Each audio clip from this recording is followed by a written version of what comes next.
Bonjour et bienvenue sur les conseils santé hebdomadaires de Béatrice. Alors si vous suivez mes podcasts depuis plusieurs semaines, peut-être que vous allez constater que non seulement ça devient des conseils santé, mais ça devient de plus en plus quelque chose qui se transforme en conférence via podcast. En fait, je donne des conférences régulièrement dans les magasins bio, dans des endroits différents à Paris. Et très souvent, on me demande si mes conférences sont enregistrées. Alors, pour le moment, elles ne le sont pas, mais en tout cas, ce que je vous donne là aujourd'hui sur les hormones, c'est un résumé de ma conférence sur les hormones. Voilà, donc vous en saurez pratiquement autant que ceux qui ont assisté à mes conférences pendant 2 heures. Alors, qu'est-ce que c'est que les hormones et pourquoi est-ce que c'est un casse-tête et que ça nous embête tant? Ben, ce sont des produits chimiques qui sont libérés par des cellules ou qui sont libérés par des glandes et qui transportent un message d'une cellule à l'autre. Donc ce sont des messengers. Il n'y a qu'une petite quantité d'hormones qui est nécessaire pour modifier tout un métabolisme et le corps a des récepteurs d'hormones partout, partout, partout, de la tête aux pieds. Il a été découvert qu'une variété de composés chimiques exogènes modernes ont des effets semblables à certaines hormones et qui affectent le corps, tout comme le font des hormones endogènes. Bien sûr, ça ce sont les disrupteurs endocriniens. On en parle de plus en plus, Dieu merci, et il y a un grand besoin d'informations à ce niveau-là, parce que je peux vous dire qu'il y a une épidémie de femmes et d'hommes qui ont des dérèglements hormonaux. C'est vraiment une catastrophe. J'ai de plus en plus de femmes qui ne peuvent pas tomber enceintes, des femmes très jeunes, et tout un tas de dérèglements entre l'endométriose, les fibromes, les règles qui n'arrivent pas, etc. Je peux vous dire que la pilule n'est pas là pour arranger les choses, malheureusement. Alors pourquoi a-t-on tant de déséquilibres hormonaux? Donc les produits chimiques qui contribuent énormément à mon avis, il y a les phtalates dans les plastiques, il y a les pesticides, il y a les engrais chimiques, il y a les métaux lourds. On a retrouvé du téflon, vous savez, les poils anti-adhésives dans des cancers du sein. Il y a du chlore, du benzène, du formaldéhyde, qui d'ailleurs est mis comme excipient dans les vaccins, des parabènes dans les produits cosmétiques, etc. Je crois que c'est la raison majeure pour laquelle on a une épidémie de dérèglements hormonaux, parce que ces produits chimiques toxiques affectent énormément le système endocrinien. Ensuite, il y a notre style de vie, une mauvaise alimentation, un manque d'exercice, un manque de sommeil, le stress, etc. Les déséquilibres du sucre dans le sang, un grand manque d'acides gras essentiels. On a besoin de graisse quand on produit des hormones à partir du gras, donc il nous en faut. Et je ne parle pas seulement d'huile végétale, j'insiste sur les graisses animales. Tous les problèmes digestifs, de foie, de vésicule biliaire, vont affecter vos hormones. La fatigue des surrénales affecte énormément les hormones, j'en ai parlé la dernière fois, la semaine dernière, des surrénales. Et puis les problèmes de thyroïde, certainement aussi. Alors quels sont les symptômes quand on a des déséquilibres hormonaux? Malheureusement, je vais dire que la plupart de vous, mesdames, le savez. Ça peut être des règles irrégulières, trop abondantes, avec des crampes, avec des poitrines douloureuses. Ça va être des sauts d'humeur qui sont quand même pas très rigolos à gérer, ni pour vous, ni pour votre entourage.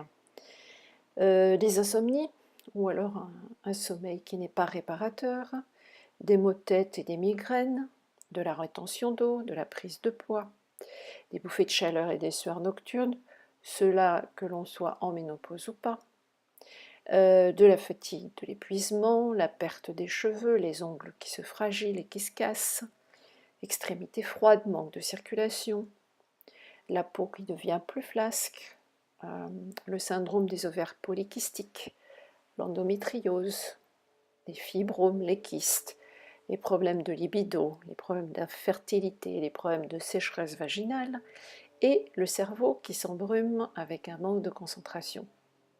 Donc c'est tout à fait charmant tout cela, n'est-ce pas? La ménopause, elle arrive en général, la moyenne d'âge c'est 51-52 ans, Mais il faut bien savoir que les symptômes de préménopause commencent très souvent 10-15 ans avant la ménopause. Alors on souffre de tout ça avant même que les règles s'arrêtent. Le taux d'hormones va diminuer en fonction de l'âge, et ça c'est normal. Évidemment, les hormones augmentent à la puberté, et puis elles sont à leur maximum dans les années 20, 30, et puis ça commence à descendre 30, 35, 40, 45, 50. Plus les hormones diminuent, plus on va tendance à avoir des problèmes qui remontent, tels que les douleurs articulaires, l'humeur, c'est-à-dire que les petits soucis de santé que vous aviez durant votre période où vous étiez encore menstruée vont devenir plus prononcés après la ménopause. Et puis, les surrénales, comme je l'ai déjà dit, sont un facteur énorme. Si vous voulez que votre ménopause se passe au mieux, le plus harmonieusement possible, il faut absolument prendre soin de vos surrénales. J'en ai parlé la semaine dernière dans Stress et fatigue. Je referai un podcast plus précis sur la fonction surrénalienne parce que c'est vraiment essentiel de comprendre ça. Comment savoir si vous êtes en préménopause? Qu'est-ce qui se passe au niveau de vos hormones? Bon, vous pouvez faire un test de sang déjà. Et dans le sang, à part les hormones qu'on peut tester bien sûr, il y a beaucoup de choses qui sont indicatrices, telles que la glycémie, les globules rouges, les globules blancs, la thyroïde, les minéraux, les enzymes du foie, les marqueurs inflammatoires et la vitamine D. Il ne faut pas oublier que la vitamine D, en fait, c'est une hormone et pas une vitamine. Donc elle a des effets sur tout notre système hormonal. Alors moi, ce que je préfère faire au niveau des tests pour les hormones, ce sont des analyses de salive. Pourquoi la salive? Parce que dans la salive, les hormones sont libres de circuler. Dans le sang, elles sont accolées, si vous voulez, à des protéines. On pourrait demander un test sanguin d'hormones libres, mais ça coûte beaucoup plus cher. Donc en général, ça n'est pas fait. Peut-être sauf pour la thyroïde.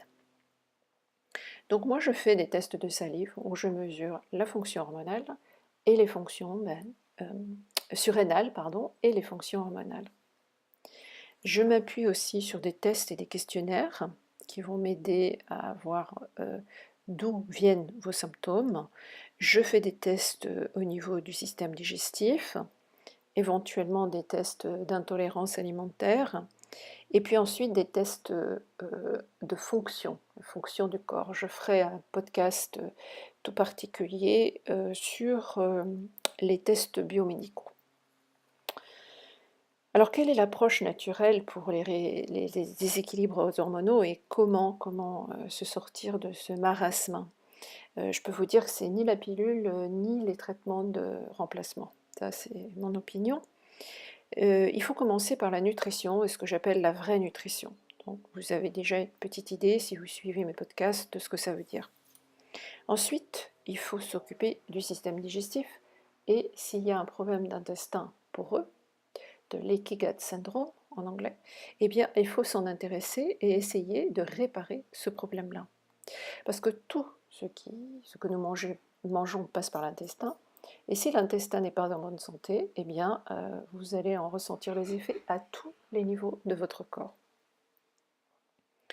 Il faut s'occuper bien sûr du taux de sucre, très très important de gérer le sucre pour qu'il n'y ait pas de haut et de bas. Il faut qu'il soit stable le plus possible.